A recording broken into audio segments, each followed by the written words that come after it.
이제 우리 절교야. 여러분, 나라끼리도 절교할 수 있다는 사실 알고 계셨나요? 지난 7월 우크라이나는 북한과의 단교를 선언했는데요. 외교 관계를 맺었던 두 나라가 더 이상 관계를 지속하지 않겠다고 선언하는 걸 단교라고 합니다. 단교는 매우 강한 외교 조치에 해당하는데요. 그 이유는 이미 전 세계가 촘촘하게 연결돼서 대상이 되는 나라뿐 아니라 주변 나라와 국가 신용에 심각한 영향을 끼치기 때문이라고 합니다. 북한은 지금까지 여러 국가와 단교를 선언해왔는데요. 그 중에서 몇몇 국가와는 화해를 했지만 여전히 많은 나라와 수교하고 있지 않다고 합니다. 그렇다면 북한과 우크라이나는 왜 단교하게 됐을까요? 지금도 여전히 우크라이나와 러시아의 전쟁이 이어지고 있는데요. 러시아는 우크라이나 동부에 위치한 돈바스에서 점령지를 확대하며 전쟁을 계속해왔습니다. 이곳 돈바스가 예전부터 칠러 세력이 많아서 점령하기가 쉬웠기 때문이죠.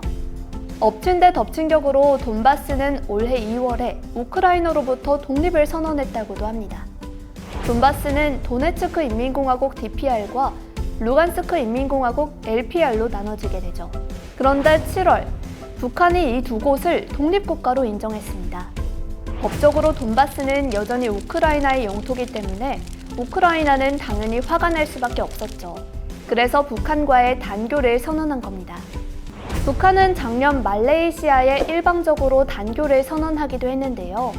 말레이시아는 즉각 북한 대사관 직원 그리고 가족들에게 48시간 이내에 철수하라고 통보했습니다. 또 2017년에 미국은 전 세계에 북한과 단교할 것을 촉구한 바 있는데요. 이 방침에 호응하는 중동 동맹국과 호흡을 맞추기 위해 2018년 요르단은 북한과 단교를 했습니다. 1980년 이란과 이라크 전쟁 당시 북한이 이란을 지원했다는 이유로 이라크와도 아직까지 화해하지 못했다고 하죠. 이외에도 많은 나라들은 제각각의 이유로 북한과 단교했습니다. 국제사회에 점점 더 고립되어가는 북한. 앞으로 북한의 외교 정책 방향은 어디로 갈까요?